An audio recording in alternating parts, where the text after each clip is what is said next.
नमस्कार दोस्तों, जरा सोचिए, जब रूस, अमेरिका और ब्रिटेन जैसे महाशक्तिशाली देश भारत को संयुक्त राष्ट्र सुरक्षा परिषद यानी यूएनएससी में स्थायी सदस्यता देने की खुलकर मांग कर रहे हैं, तो फिर ऐसा क्या है जो भारत को आज तक वीटो पावर और परमानेंट सीट नहीं मिल पाई? आज हम इसी सवाल का जवाब देंगे, जानेंगे यूएनएससी क्या है, भारत की कोशिशें क्या रही हैं और क्यों चाइना अब तक इस रास्ते में सबसे बड़ा रोड़ा बना हुआ है। साथ ही समझेंगे कि क्यों इंडिया की growing economy, advanced military power और स्ट्रॉन्ग ग्लोबल डिप्लोमेसी उसे बाकी देशों से अलग बनाते हैं। ये सारे फैक्टर्स यूएनएससी में इंडिया की परमानेंट सीट की मांग को और भी मजबूत बनाते हैं।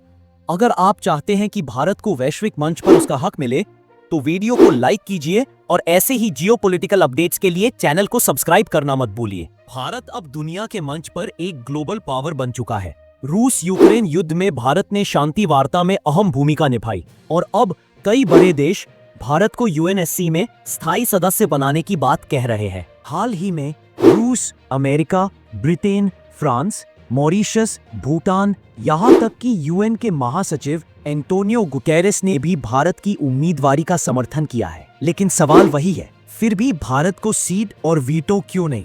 संयुक्त राष्ट्र सुरक्षा परिषद यानी यूनाइटेड नेशंस सिक्योरिटी काउंसिल दुनिया का वो प्लेटफॉर्म है जहां से पीस कीपिंग मिशंस, सैंक्शंस और जरूरत पड़ने पर मिलिट्री एक्शन तक की अनुमति दी जा सकती है। यूएनएससी में कुल 15 सदस्य होते हैं, 5 परमानेंट और 10 नॉन परमानेंट। परमानेंट मेंबर्स हैं यूएसए, रशिया, चाइना, फ्रांस और यूके, और इन्हीं के पास है सबसे बड़ी ताकत, वीटो पावर। अगर इनमें से सिर्फ एक देश भी नो कह दे तो कोई भी रेजोल्यूशन पास नहीं हो सकता। भारत अब तक 8 बार नॉन परमानेंट मेंबर रह चुका है, लेकिन परमानेंट मेंबरशिप आज तक नहीं मिली। रशिया ने साफ कहा, 80 साल पुरानी यूएनएससी की स्ट्रक्चर अब आउटडेटेड हो चुकी है। इंडिया और ब्राजील को परमानेंट सीट मिलनी चाहिए। मॉरिशस और भूटान ने भी भारत को ग्लोबल लीडर बताते हुए समर्थन दिया। फ्रांस ने कहा, परिषद में नई उभरती ताकतों को शामिल किया जाए जो जिम्मेदारी उठाने को तैयार है। यूएसए ने भी 2022 में प्रेसिडेंट बाइडेन के माध्यम से भारत की स्थायी सदस्यता का समर्थन किया था।